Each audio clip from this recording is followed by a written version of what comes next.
살펴보도록 하죠. 국토계획법 보겠습니다.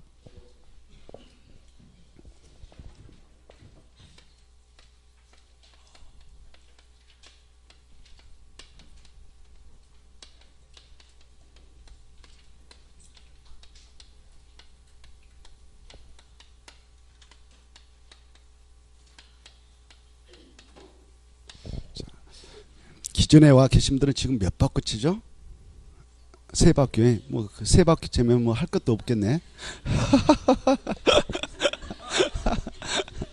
몇 바...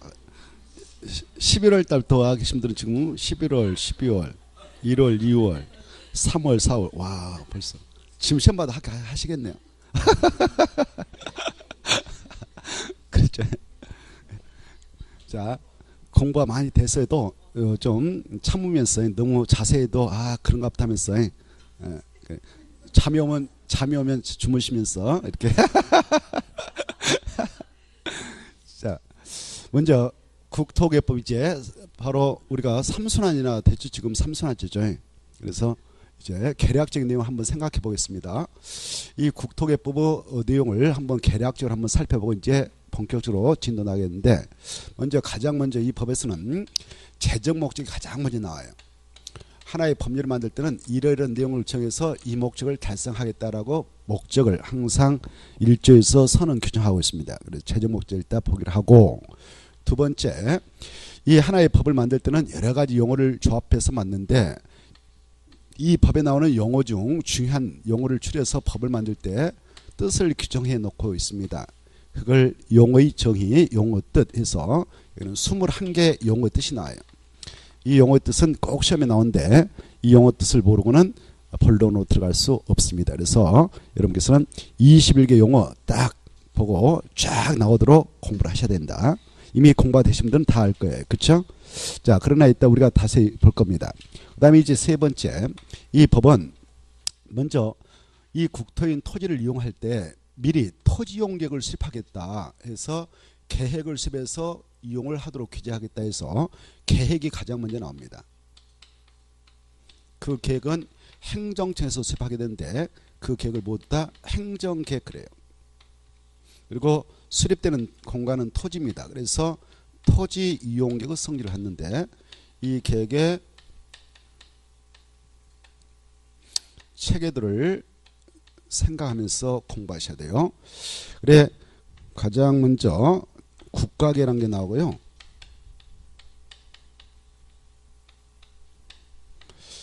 그 다음에 두 번째 광역도시계 나오고요.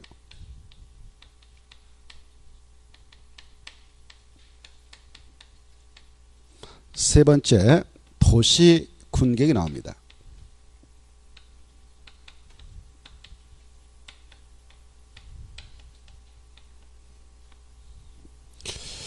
그래, 이 도시군계획은 다시 두 가지로 구분돼요.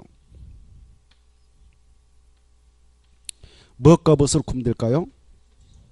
그렇습니다. 도시군 기본계획이 있고요. 그 다음에 도시군 관리계획이 있습니다.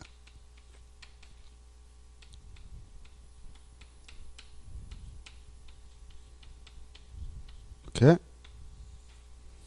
그래, 이 도시군 기본계획을 통해서 개별 도시군에 대한 미래 청산을 제시하고 그 미래 청산을 바로 이 관리계획을 통해서 정해가지고 하나의 개별 도시군에 있는 땅을 관리하고 규제하고 있습니다. 그래, 이 도시군가로 결정하는 내용이, 결정해서 관리해 나갈 수 있는 내용이 총 6개가 나와요. 6개. 몇 개 나온다고요? 6개. 그래, 이 도시 군관리계,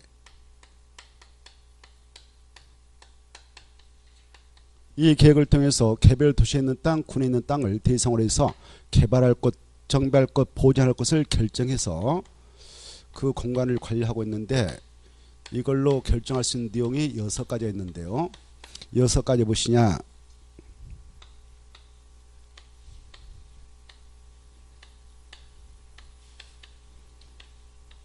첫째, 토지의심세를 1차로 딱딱 정해줍니다. 행정청에서. 그걸 용도지역을 지정한다 이렇게 표현해요. 그 범위를 때로는 변경하기도 합니다. 그리고 용도지구를 또 지정하고 변경을 해 나가기도 합니다. 이렇게 2차적으로 토지를 규제하기 위해서.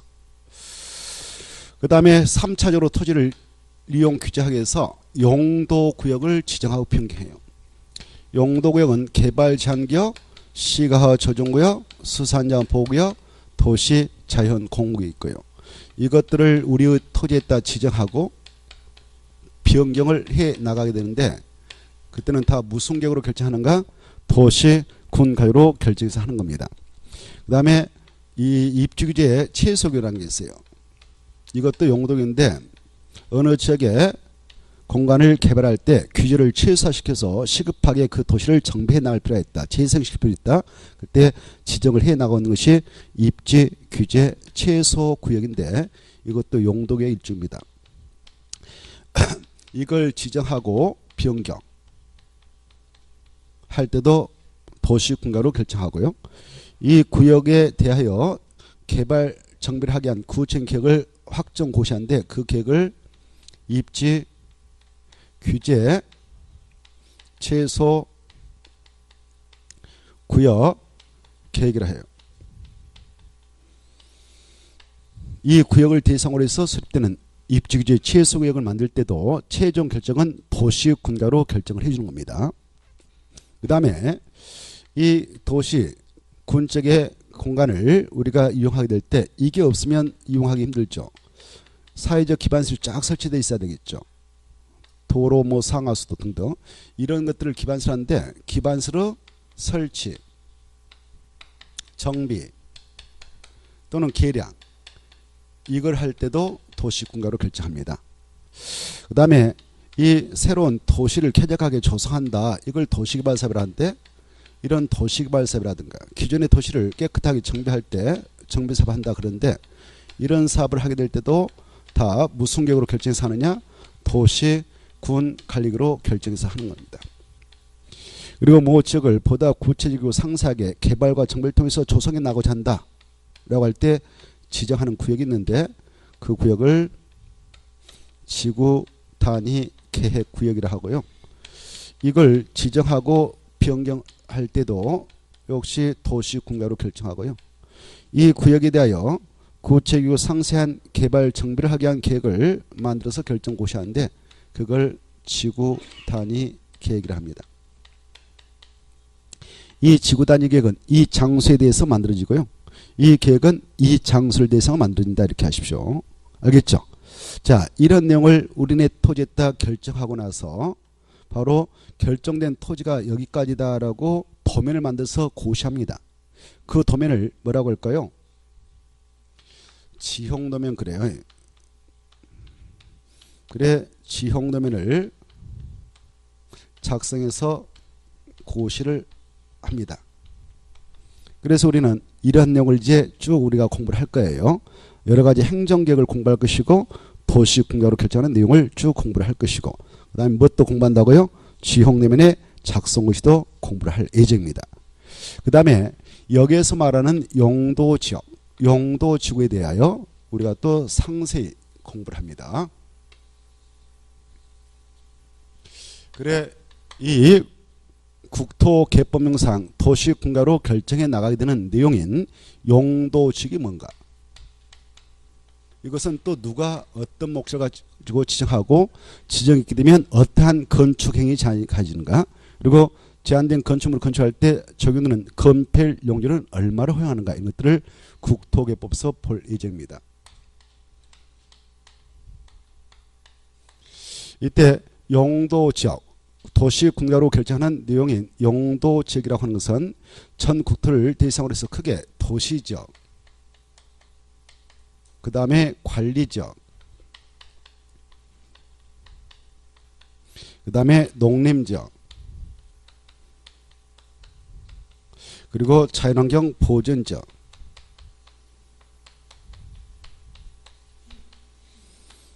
이렇게 크게 전 국토를 네 가지로 구분 지정해서 이용을 하도록 규제하고 있습니다. 여기 자연환경 보존은 보존 용도로, 농림적도 농지산지 보존 용도로 이용을 하도록 규정하기 위해서 정한 지역이고요. 여기는 개발을 해도 된다는 지역으로 지정해 줍니다. 여기는 보존하되 개발도 제한적으로 허용하겠다라는 완충지대로서 지정을 해 나가죠. 이런 것들을 뭐라고 하느냐? 용도지역이라 하래요.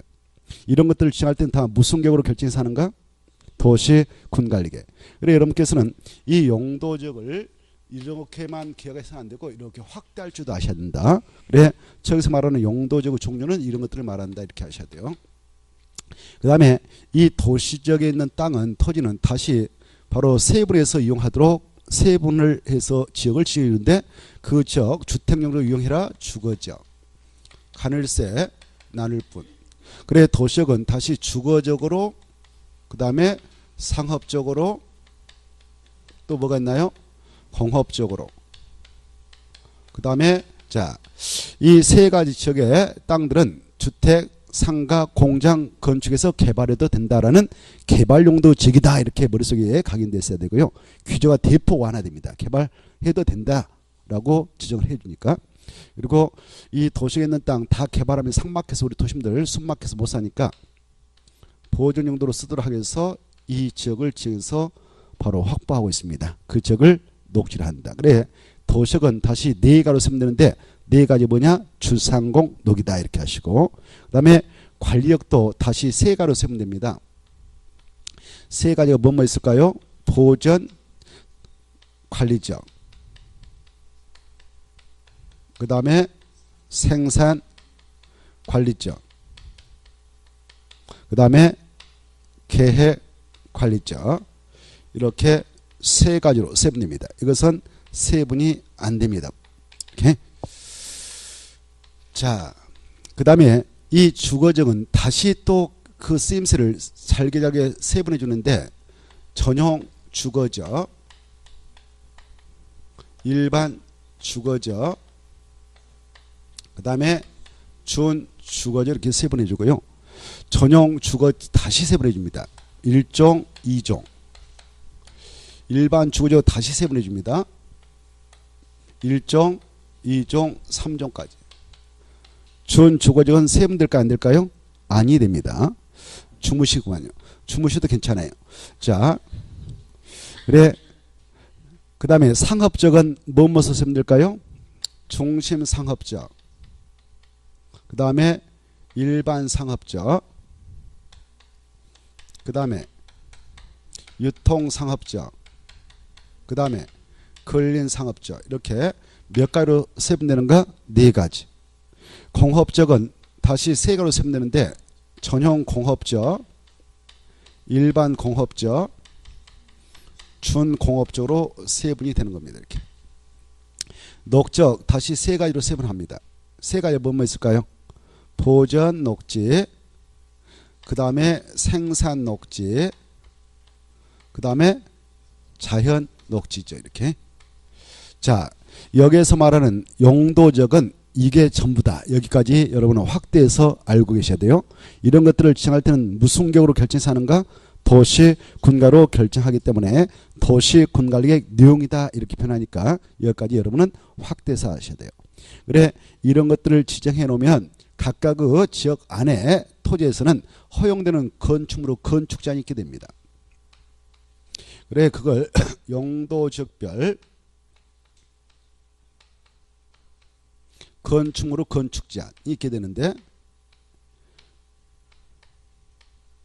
각각의 지역별로 어떠한 건축물을 건축하도록 규제하는가 이런 것들을 우리가 살펴볼 예정입니다. 자 그리고 전국토 중 이게 이제 전국토다. 전국토를 이렇게 크게 1, 2, 3, 4 크게 4용도로 구분 지정해서 이용을 하도록 규제하고 있는데 이 각각의 용도제 안에서 허용되는 건축물을 건축할 때는 규모의 제한을 가하기 위해서 이걸 적용을 하도록 돼 있다. 건폐라고 용적률. 그래 이렇게 주어진 대지가 있다. 이 대지 면적이 1000제곱미터다. 여러분이 이러한 대지를 가지고 이 안에 허용되는 건축물을 건축하려는데 이 대지가 자연환경 보호전적이 있다 그러면 여기에서의 건폐율은 최대 한도가 20% 이하밖에 안 되거든요. 얼마요? 20%. 그러면 확보 관한 그 최대 건축 면적을 규제하기 위해서 이 건폐율을 적용을 하도록 되어 있는 바, 건폐율이 뭐냐면은 대지 면적에 대한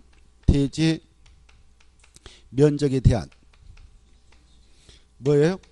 건축 면적 비율이죠.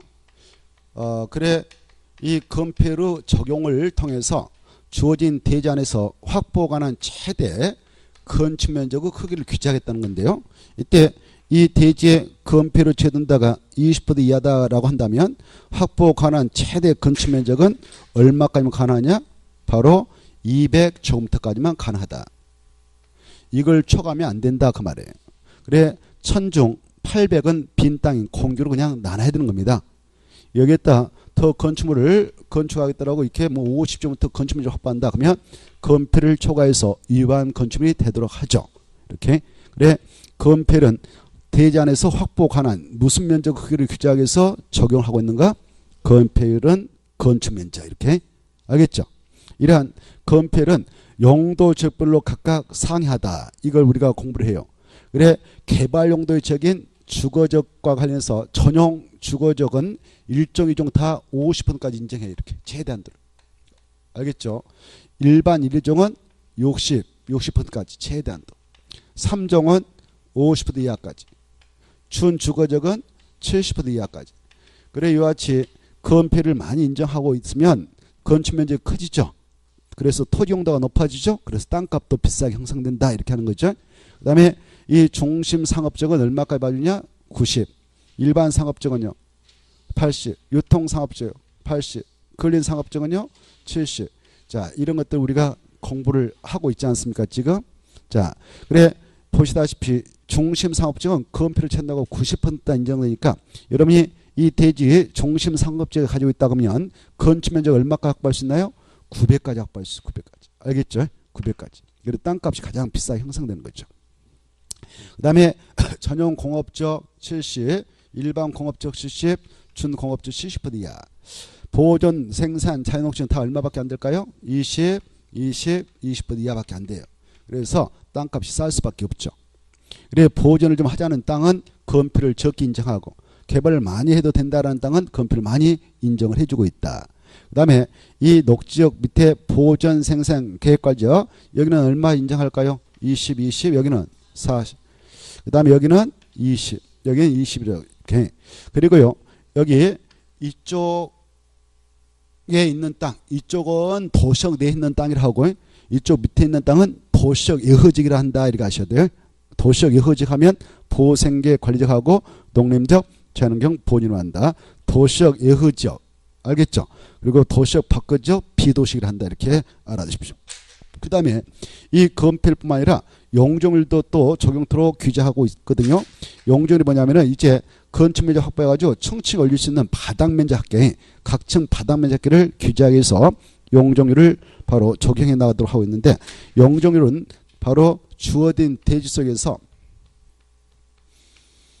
무슨 면적의 크기를 규제하기 위해서 적용을 하도록 되어 있을까요? 그렇습니다. 연면적이라고 하는 것은 하나의 건축물의 각층 바닥면적 합계를 말하는데요. 그 바닥면적 크기를 합계를 규제하기 위해서 적용을 해라라고 되어 있는 것이 용적률입니다. 이때 용자가 얼굴형이요 적자가 쌓을적입니다. 건물의 얼굴을 층층 쌓을 때 이 정도만 만들 수 있도록 규제하기 위해서 적용을 하도록 되는 것이 용적률인데 만약 이 대지에 용적률이 200%가 최대한도 허용된다. 그러면 대지 면적이 1000이다 라고 한다면 이것의 2배까지 연면적을 확보해야 된다 그 말이죠. 그러면 연면적은 얼마까지 확보할 수 있다 이겁니까? 200, 2000 그쵸? 이때 자 이 아까 이 대지에 만약 건폐율이 50% 허용된다 합시다. 이 대지가 제1종 제3종 일반 주거지가 있다. 제3종 일반 주거지가 있어가지고는 바로 건폐율이 50% 허용된다 합시다. 그러면 건축면적 아까 얼마까지 확보할 수 있나요? 500까지. 이 500을 가지고 층층이 주택으로만 올린다. 근데 용률 200%만 적용받아서 올린다라고 합시다. 그러면 몇 층 올리면 끝날까요? 4층 올리면 끝나죠. 4층. 그러면 500 각층 바닥 면적 크기하고 건축 면적이 같다는 전제를 하고 500 해서 하면 4호 20에서 몇 층 올리면 끝난다? 하나, 둘, 셋, 네 개 올리면 끝나버리죠. 이렇게 이와 같이 이 층층의 바닥 면적 합계 이걸 연면적을 해요. 이 연면적 크기를 규제하자는 것이 뭐다? 용적률 이해돼요? 알겠죠? 자, 근데 이 용적률 산정시 연면적에는 바로 이 건축물에 있다 무엇을 설치하면 그 면적은 빼고 2층까지 설치를 허용하느냐? 지하층 무조건 봐주는 거 빼줘버리는 거예요. 지하층.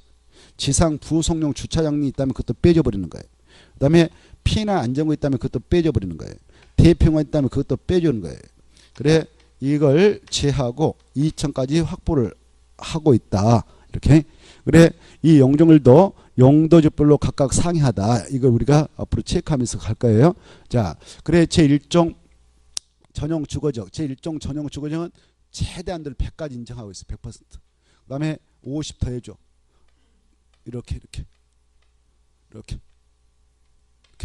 그래 100, 150, 200, 250, 300해. 준 주거적은 500까지 봐줘. 500까지.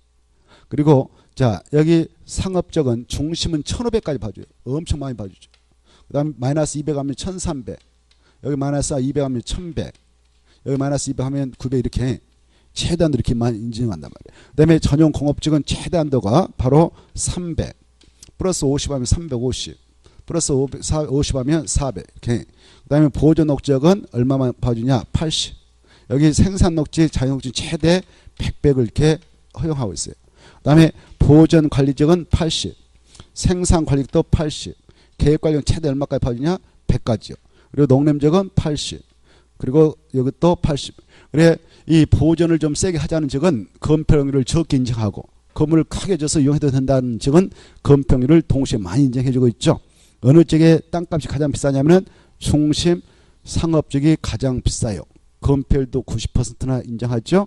용적률도 1500이나 인정하지 않습니까? 그래서 자 이런 것들을 우리가 국토개법을 통해서 공부를 한단 말이에요. 자, 그 다음에 이제 저기서 말하는 용도지구. 용도지구는 총 몇 개 있을까? 종류가 10개가 있어요. 알겠죠?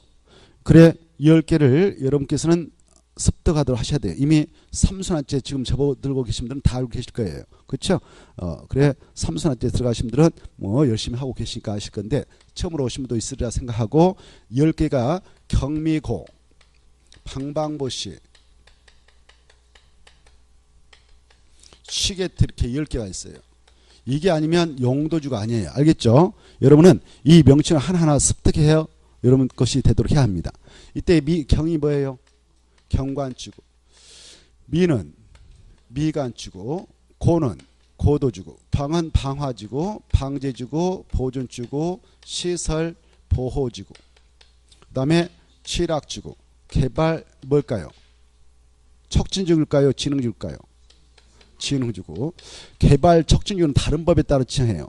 다른 법에 따라 지정되는 지구가 많아요. 알겠죠? 그래 여기서 말하는 용도지구는 몇 개밖에 안 된다고요? 10개. 특정 용도 제한지구. 이런 명칭을 기억하는 것이 시험 공부예요. 알겠죠? 자, 이때 경관지구는 다시 몇 가지로 세분되냐면은 자연 경관지구, 수변 경관지구, 그 다음에 자연 경관지라는 게 있어요. 총 3가지로 세분됩니다. 그 다음에 미관지구도 3가지가 있는데 중심지 미관지구, 그 다음에 역사문화 미관지구, 그 다음에 일반 미관지구 이렇게 3가지로 세분됩니다. 고도지구 2가지 있어요. 공부하신 분들 뭐가 있을까요? 최고하고 최저 2가지 있어요. 이렇게. 방화지구는 세분이 안 돼요. 방제지구 2가지 있는데 자연 방제지구가 하고 그 다음에 시가지 방제지구가 있어요. 이렇게. 그리고 보존지구 3가지가 있는데 3가지가 뭐뭐 있을까요? 공부하신 분들 어디? 여러분 이제 하나 답변해봐요. 1. 뭐 전혀 관심 없다. 시험이 잘 나오는데 보존지구 3가지. 좋아요. 역사문화 환경. 역사문화 환경 보존지구 하나 있고 또 좋아요. 공부 됐네요. 컨닝을 해도 돼요. 중요시설을 보존 또 생태 좋아요. 이게 시험이 잘 나오거든. 명칭. 자, 세 가지가 있다. 그 다음에 시설 보호주는 네 가지 있어요. 뭐 있을까요? 학교 시설 보호주고, 그 다음에 항만 시설 보호주고, 그 다음에 공항 시설 보호주고, 그 다음에 공용 시설 보호주. 이렇게 몇 가지 있다고요? 네 가지. 그 다음에 취락주 두 가지 있는데 자연 취락주하고 집단 취락주가 있어요. 이렇게. 개발 징주고 두 가지 있죠. 다섯 가지 있죠. 뭐 있을까요? 개발 징주는 다섯 개가 뭐였느냐? 이걸 모르면 개만 또 못하다고 누차 그랬잖아요. 자, 공부가 되셨으니까 처음으로 오신 분들은 뭐 그러려니 하면서 들어보세요. 어차피 기존에 계신 분들도 모르니까 뭐 괜찮으니까. 자, 그래 개발 징주는 다섯 개가 뭐만 있느냐? 주거 개발 징주로, 그 다음에 산업유통 개발 징주, 그 다음에 관광 휴양 개발 징주, 그 다음에 복합 개발 징주고, 그 다음에 특정 개발 징주. 자, 그리고 특정 용도 제한층 조례로 세 번 칭하시는데 아무튼 이걸 묶어서 용도주를 한다 이렇게 하셔요. 용도주. 그래 이런 것들을 지정하고 평가할 때 무슨 교육을 하는가? 도시 군 가유로 결정한다. 지금 우리는 도시 군 가유로 결정하는 내용들을 확대해서 지금 살펴보고 있습니다. 자, 그래 이게 아니면 용도주가 아니다 이렇게 하시고, 이런 용도주를 지정하게 되면 지구별로 여러 가지 건축행위 제한이 가지고요. 그 제한은 무슨 법에 따라 또 무엇으로 규제하는가 이런 것들을 우리가 공부를 할 겁니다. 그 다음에 이제 이 국토개법에서는 용도 구역에 대해서 쭉 자세히 나오고, 그 다음에 지구단위 계획구역 지정화 변경 지구단위에 대해서 나오고, 입주규제 최소구역 지정화 변경 입주규제 최소구역에 대해서 또 나옵니다. 그리고 이 도시 군가로 결정하는 내용 중 이것은 국토계획법에서 상세히 규정하고 있다. 다른 특별법을 만들어서 그 시행자체를 규정하고 있다. 다른 법률이. 이 도시발사업은 그 사업할 때 너무 복잡하고 그 절차가 좀 방대합니다. 그래서 이 도시발사업할 때 특별히 적용을 하겠다 해서 만들어진 특별법인데, 그게 뭔 법이냐? 제2편에서 우리가 공부하게 되는 도시개발법. 그래 이 도시발사업은 이 법을 통해서 그 사업을 진행해 나가고, 이 법을 통해서 별도로 6문제가 출제된다. 그 다음에 이 정비사업도 그 종류가 6가지로 세분되어서 나오는데, 그 정비사업 할 때도 복잡하니까 국토개법에서 직접 그 사업 시행자를 규정하고 있는 게 아니라 다른 특별법을 만들어서 그 사업의 시행자체를 규정하고 있고, 그 법에 따라 사업을 진행해 나도록 하고 있는데, 그 법이 무슨 법인가? 도시 및 주거환경정비법 제3편 나오죠. 여기에서 파생된 특별법이 바로 그거예요. 그래 국토계획법이 국토 전체에 대하여 적용하는 일반법이라면 이 두 가지 법은 도시개발법은 도시개발사업장인 도시개발구역에서 특별히 적용되는 특별법이고, 이 정비법은 정비사업장에서 적용되는 특별법이에요. 이렇게 알겠죠? 여기서 파생된 법이다 이렇게 알아주셔야 돼요. 그리고 정비사업도 6문제가 이 법을 통해서 출제되고, 나머지 건들은 다 국토개법을 통해서 출제를 하고 있습니다. 그 다음에 이 국토개법에는 이 건에 대하여 또 나옵니다. 자, 3번 이쪽으로 와가지고, 자, 기반시설하면 도로도 있고 공원도 있고 등등도 있다고 그랬죠. 자, 여기에다 도로의 설치를 위한 도로라든가 공원 이런 것들을 기반시설하는데, 이런 것들을 기반시설을 설치할 때는 무계획적으로 한다, 계획적으로 한다. 계획적으로. 여기 보셔봐. 이 도로 설치를 위한 도시 군갈 입안해가지고 여기다 도로 만들 땅이다라고 미리 결정하는데, 이렇게 도시 군가로 도시 군 관리계로 결정된 시설, 기반시설 중 도시 군 관리로 결정된 시설 뭐라고 할까요? 뭐라고 해요? 에? 그렇죠. 이제 기반시설 말도 안 쓰고 기반시설 중 도시 군 관리로 딱 결정된 시설을 도시 군 계획 시설에 한다. 알겠죠? 그래 여기다 도로 만들 땅이다 라고 결정해요. 여러분 땅이 여기 있다. 여기다 공원 만들 땅이다 라고 무슨 계획으로 결정한다고요? 도시 군 관리로 딱 결정해요. 그럼 이제 그 시설은 도시 군 계획 시설이다 그래. 뭐라 한다고요? 도시 군 계획 시설이 기반시설 중 도시 군가로 결정된 시설을 도시 군 계획 시설하고, 여기 보시봐. 그 땅을 도시 군 계획 시설 부지로 그래. 뭐라 한다고요? 도시 군 계획 시설 부지. 여러분 땅에 있다. 이렇게 딱 결정고시 해버렸다. 이렇게 딱 결정고시 해놨다. 공원 만들 땅이다. 도로 만들 땅이다 라고 여러분 땅에다 딱 결정고시 해놨어. 그러면 여러분들은 이 안에 땅을 가지고 있다면 소유권은 박탈당하지 않았지만 다음에 시행을 하게 될 때 그 시행자가 보상 처리하고 소유권을 넘겨주기 전까지는 여러분 땅인데, 이렇게 결정고시 되면 그 안에서는 건축물을 건축할 수 있을까 없을까? 없어요. 공작물 설치할 수 있을까 없을까? 없어요. 이런 것들을 못하도록 규제하기위해서, 개발을 못하도록 규제하기위해서 미리 찜을 해놓고 있습니다. 계획적으로. 그래 이렇게 딱 결정고시 해놓으면 논바 산이 있다. 그러면 그냥 소유권은 그대로 가지고 있어요. 여러분들이 여러분 땅에 여기 있다면. 근데 여기에 건물을 질 수 있는 지목이 대인 토지가 있다 하더라도 바로 이걸 딱 결정고시 하면 건축물 건축허가 공작물 설치가 내주지 못하도록 하고 있기 때문에 여기서는 개발에 일단 금지되는 효과가 있어요. 이렇게 금지하고 나서 사업을 집행해 나갈 때 바로 이렇게 사업을 단계로 집행해 나가겠다라는 단계별 집행계를 수립하게 됩니다. 단계별 집행계. 그래 국토개법에는 단계별 집행계, 이 사업을 시행해 나갈 때 단계적으로 집행하기 위해서 단계별 집행계를 수립 공고해요. 이 단계별 집행계획은 무슨 사업을 시행해 나가고자 수립되는 계획인가? 도시, 군, 계획, 시설. 이 시설을 이제 바로 시행자가 등장해서 여기 있는 땅 주인들한테 보상 처리하고 소유권을 넘겨받아서 공원을 조성한다, 도로를 설치한다. 이 사업을 도시, 군, 계획, 시설 사업이라고 그래. 그래 도시, 군, 계획, 시설 사업이라고 하는 것은 바로 그 시행자는 이런 자가 나와서 한다. 그 사업 시행자처는 이렇다. 이런 내용은 무슨 법에서 규정하고 있느냐? 국토계획법에서 규정을 하고 있는 거예요. 알겠죠? 그래 도시 군계획 시설 사업은 무슨 법에 따라 하는가? 국토계획법. 그때 시행자는 누군가, 시행자처는 어떻게 되는가? 이런 것들을 우리가 공부를 할 예정입니다. 국토계획법에서. 근데 아까 저기 도시개발사업과 정비사업은 국토계획법에 직접 규정되어 있는 게 아니라 다른 법률에 있다. 이렇게 하셔요. 알겠죠? 다른 법률에 있다. 자, 그래 이렇게 결정 고시해놓고 여기서 사업할 때 그 시행자들은 이 안에 있는 땅을 법적으로 강제 수용도 할 수 있도록 허용합니다.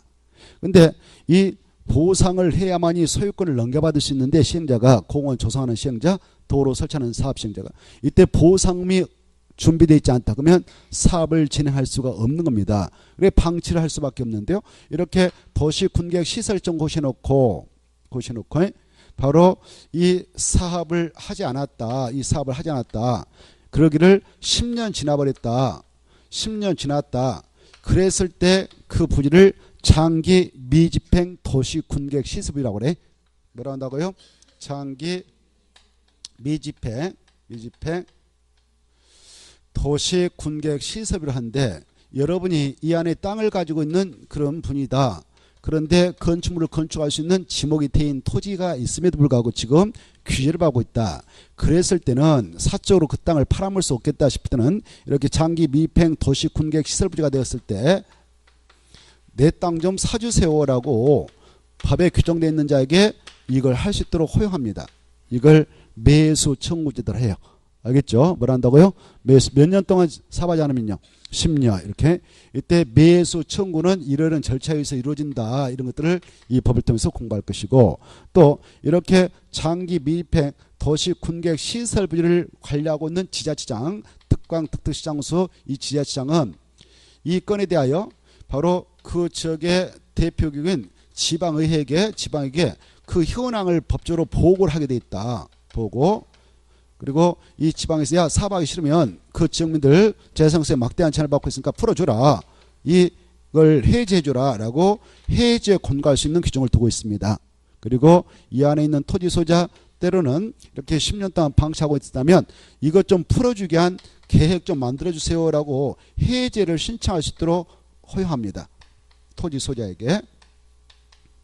그래 이 도시 국토계획법에서는 이런 매수 청구, 장기 미집행 도시 군계획 시설에 대한 매수 청구, 그리고 지방의회에 의한 해제 권고, 토지 소유자에 의한 해제 신청을 공부를 할 예정입니다. 그리고 도시군계획시설사부 시행자, 시행 절차를 공부할 예정입니다.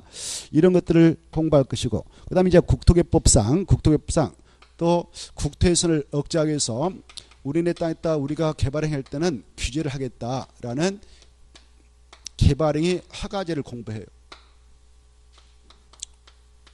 개발행위 허가제를 공부하는데 이때 국토계획법상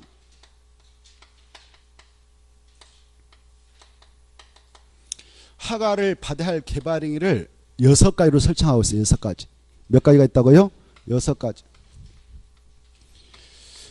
어떠한 개발행위 할 때는 원칙적으로 허가를 받도록 됐냐, 지자체한테 가서 허가를 받도록 됐냐, 바로 약자로 뭐가 있을까요? 건, 공, 토, 물. 이렇게. 그래, 건축물로 건축행위, 이것도 개발행위다. 허가받고 해라, 원칙적으로. 공작물로 설치, 이것도 허가받고 해라, 원칙적으로. 토, 지, 형, 질, 변경행위, 이것도. 그 다음에 토, 석의 채취, 흙물의 자갈 파이, 그 다음에 토지의 분할,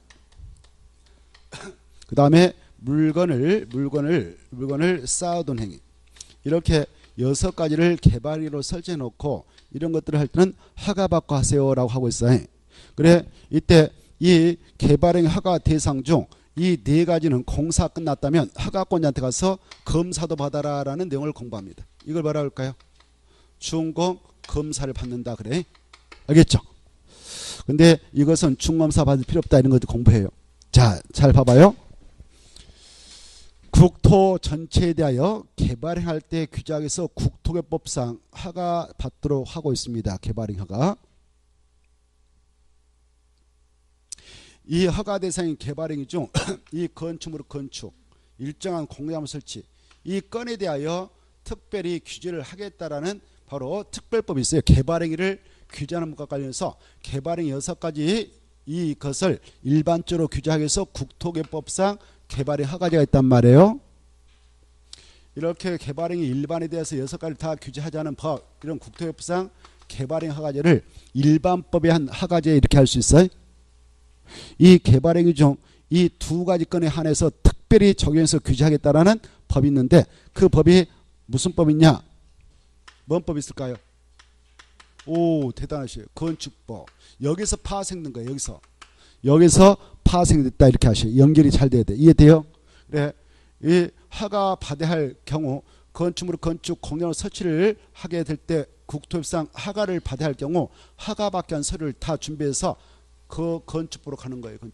건축부로 가가지고 여기서 야 건축물 건축할 때 허가 받아라 이렇게 됐으니까 건축법에 따라 허가를 받기 위한 서류를 냅니다. 절차를 거리 가는 거예요. 그래서 건축법에 의하여 건축가 딱 받아냈어. 여기 봐봐요.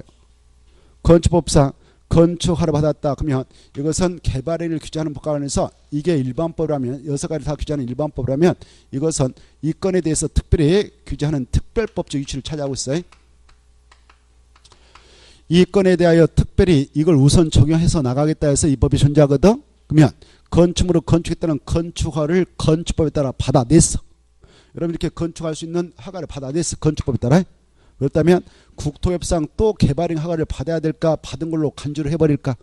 그래, 받은 걸로 간주한다. 따라서 여기다 건축물을 건축할 때 이 법에 따른 건축허가 받고 건축물을 건축할 때는 건축행위뿐만 아니라 여기다 공작물을 설치할 수도 있고 여기다 토지 확률 변경할 수도 있고 또 토석을 채취할 수 있고 토지를 분할할 수 있고 그다음에 물건을 쌓아두면서 행위를 할 수 있거든. 그런 거 할 때마다 별도로 허가 받는다 안 받는다?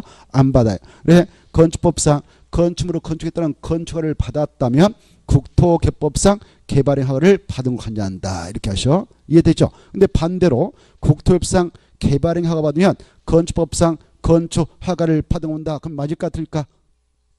들리죠? 이해돼요? 자, 다시 한번 국토협상 개발행 허가 받으면 건축법상 건축물로 건축 허가를 받은 건다. 맞아 틀려요? 틀려요. 이해돼요? 일반법에 의한 것인 개발행 허가 받았다 해서 특별법에 따른 건축허가를 받은 걸 보지 않아요. 자, 이제 금방 이건 이거예요. 국토협상 개발행 허가 받았다 그 말은 이것만 하게 될 때 허가 받았다면 이것도 개발행 허가 받았다 그러거든. 그래 국토개법상 이것에 따른 개발행위가 허가 받았는데 가서 보니까 엉뚱것도 해놨어요. 건축물 딱 해놨어. 건축법상 건축가 받은 걸 간주됐다고. 말 돼 안 돼요? 안 되죠. 알겠나요? 그래서 국토법상 개발행위 허가 받았다 해서 바로 건축법상 건축 허가를 받지는 않는다. 잘 이해해 두시고 건축법상 건축물로 건축을 받으면 국토법상 개발행위 허가 다 받은 거 간주한다 이렇게 하셔. 그 다음에 여기 보시봐. 이 건축법에 따라 건축물을 건축할 때는 경미한 사항은 건축 신고만 하면 되는 경우가 있어요. 그래 건축 신고하면 허가 받은 걸 간주하거든. 그럴 때도 국토법상 또 개발행위 허가 받을 필요가 있을까 없을까? 없다. 받은 거 본다. 그 다음에 여기 보세요. 이 건축법에 따라 건축 허가 받았다. 건축 신고했다. 착공 신고하고 들어가서 공사 끝냈다. 공사 끝나고 나서 사용할 때는 무엇을 신청해서 무엇을 받아야 사용할 수 있는가? 그래 여기는 중검사만 쓰지 않아. 사용 승인을 신청해서 사용 승인을 받아야 사용할 수 있다. 여기 보시봐. 이 건축법상 사용 승인을 받아냈다면 국토법상 또 중검사를 받을 필요가 있을까 없을까? 없다. 받은 걸로 본다. 이렇게 흐름을 잘 아셔야 돼요. 자, 그 다음에 여기 봐봐요. 이 개발행위 중 이 건 또 일부 공작물 설치 이 건축법에 하면 공작물 좀 옹벽 같은 거 담장 같은 2m 넘게 축제할 때는 신고해라 이런 게 나오거든. 이 신고하면 건축법에 따라 신고하면 국토법상 또 개발행위 허가 받을 필요 있을까 없을까? 없는 거예요. 이해돼요? 아무튼 그렇다 치고 자, 이 개발행위를 규제하는 법과 관련해서 국토개법도 개발행위를 규제하는 일반법이 되고요. 그 다음에 건축법은 건축물의 건축권에 대해서 특별히 규제하는 특별법이 된다고 그랬죠. 그 다음에 여기에서 파생되어서 특별히 만들어져 있는 법이 있다. 그게 주택법, 주택법. 뭔 법이다고요? 그래 주택법은 건축물 전체가 아니라 주택인 건축물에 한해서만 특별히 적용을 하겠다는 법이란 말이에요. 이 주택은 다시 단독주택하고 공동주택 따로 아까 했죠. 이 단독주택 중 바로 30호 이상 이 규모 미만이면 건축법대로 하는 거예요. 또 공동주택은 30세 이상 이 규모 미만이면 이쪽으로 하는 겁니다. 자, 이 이상으로 바로 주택을 건설하고자 한다. 그런 사업체는 주택법상 사업계획서 작성해서 이걸 받도록 돼 있어. 사업계획 승인. 뭘 받는다고요? 사업계획 승인을 받아라 이렇게 돼 있어요. 사업계획 승인을 받았다면 건축법상 건축물이니까 또 건축법상 건축가 받을 필요 있을까? 받을 필요는 없는 거예요. 그게 주택을 건설하는 건 건축물 건축의 일종인데 그렇다고 해서 국토법상 개발행위가 또 받을 필요 있을까 없을까? 없다. 그래 이쪽으로 가면 갈수록 더 특특이 되는 거예요. 뭐가 된다고요? 특별법이. 그래서 주택법에 따른 이런 대규모 주택건설 사업을 하겠다라는 사업체가 주택법 따라 이 사업계획서를 받았다면 건축법상 건축허가 국토법상 개발행위를 다 받아본다. 이렇게 흐름을 알아두셔야 됩니다. 이해되죠? 자, 그리고 이제 주택법상 사업계획 승인을 받아서 공사 들어가서 그 사업이 끝났어. 사업 끝나가지고 이게 주택 30호 뭐 공동주택 30세 이상 건설했다. 완성했다. 그때 사용하려면 주택법상 못 받을까? 사용? 오, 좋아요, 좋아. 공부 엄청 하셨네. 그래, 용어가 달라지는 거죠. 사용 검사를 신청해서 사용 검사 받으면 사용할 수 있어. 이렇게. 그러면 사용 검사 받고 또 봐보세요. 사용 검사 받고 바로 건축법상 또 사용 승인을 받을 필요 있어 없어요? 없어. 국토법상 또 중검사 받을 필요 있어요 없어요? 없다. 여기까지 연결하셔야 되고. 여기 봐봐. 아까 이런 대규모 주택건 사업할 때에 이 아파트 단지가 있다. 여기다 1000세대인 공동주택 지으려고 한다. 그때 주택만 지겠어. 관리사무소 일반 건축물도 지고 경로당 건축물도 지겠죠. 그때 건축물 지을 때 건축상 또 허가 받는다 안 받는다? 받을 필요 없는 거예요. 다 받은 걸로 간주하거든. 이해되죠? 그리고 이런 대규모 주택건 사업할 때 이 안에서 이런 걸 할 수도 있잖아. 이런 거에 그때 또 개발행 허가 받는다 안 받는다? 안 받는다. 다 받은 걸 본다. 이쪽으로 오면 올수록 특별법, 저로 가면 일반법이 된다. 이 관계를 정확하게 이해하고 계셔야 됩니다. 그래 여기에서 파생된 거예요. 여기에서 파생된 것이 건축법이고 주택법이다. 아까 저기 바로 도시군가로 결정하는 내용 4번 도시개발사업 정비사업건에 대해서 특별히 적용하겠다는 법이 도시개발법 정비법. 여기서 파생된 거예요. 그래서 국토개법은 모든 법의 일반법이다 이렇게 생각하면 돼요. 이해돼요? 그리고 국토 중에서도 농지에 한해서만 특별히 적용하자는 법이 농지법이란 말이에요. 농지법. 이렇게 연결했으면 좋겠습니다. 자, 그 다음에 이제 국토개법에서는 바로 이런 내용을 공부해. 여기 봐봐요. 이런 개발행위를 하가 내줘버리면 그 척을 보존하는 데 어려움이 있다.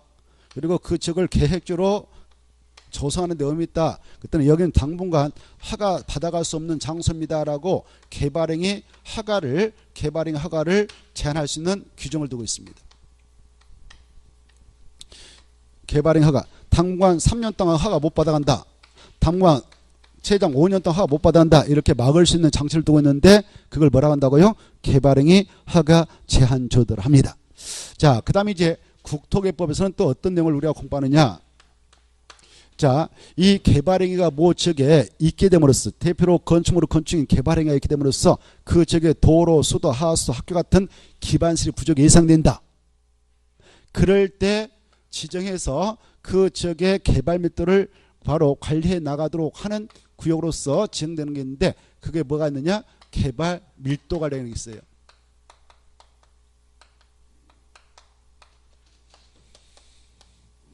이걸 지정해요. 이것은 주로 기존 시가지 이미 1차로 개발이 끝나서 그 지역에 도로, 수도, 하수, 학교 같은 기반시설이 구축되어 있는 장소 그 장소에다 지정해서 관리를 해 나가게 되는데 그 장소로서 무슨 구역을 지정할 수 있냐?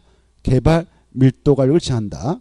그리고 반대로 아직 개발되어 있지 않지만 갑자기 개발행위 건축물의 건축이 엄청 집중되어서 인구입이 예상되어 빨리 그 지역의 기반시설인 도로, 공원, 녹지, 수도, 하수, 학교, 초등학교, 중학교, 고등학교, 폐기물시설 이런 기반시설 설치가 필요한 지역에다 지정해가지고 계획적으로 기반시설을 쫙 설치를 해 나가게 될 때 지정을 해 나갈 수 있는 구역이 있는데 그걸 뭐라고 하냐? 기반시설 부담구역이란다. 이런 기반시설 부담구역 지정과 여기 봐봐요.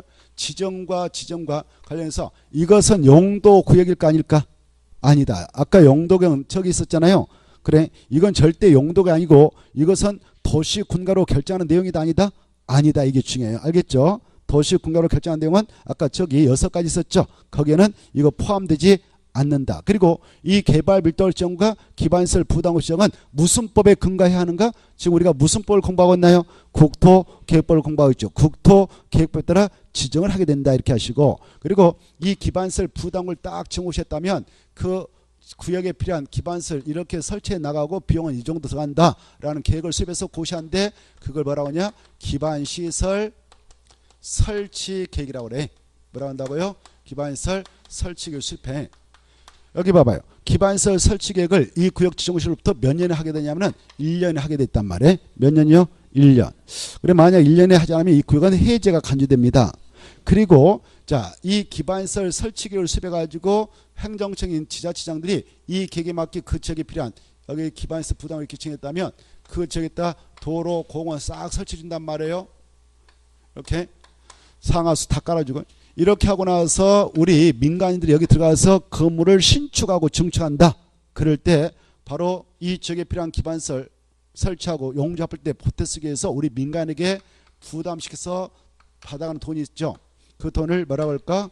기반 시설 설치 비용을 한다. 이 비용은 우리가 저 안에 들어가서 신축하고 증축할 때만 내도록 하고 있다. 이 돈을 낼 때는 현금, 카드, 물납인 토지도 가능하다. 이런 내용을 담고 있는 것이 국토개법입니다. 그리고 이 국토개법에는 그 다음에 11번 지금까지 공부했던 이런 내용을 우리 법에서 지켜라라고 하고 있는데 그 규정을 위반하면 벌칙을 가겠다라는 벌칙 조항이 나와요. 벌칙으로서 때로는 3년 이하의 징역 그리고 3천만 원 이하의 벌금에 처한다. 라는 내용이 2개 규정이 나오고 2개 규정 그리고 바로 2년 이하의 징역 그 다음에 2천만 원 이하의 벌금에 처하는 것이 바로 4개 규정이 나와요. 이런 것들 우리가 구분해서 공부를 할 예정입니다. 그리고 자 청문을 실시해서 상대방 의견을 꼭 들으라라는 청문 대상을 공부할 거예요. 뭘 공부한다고요?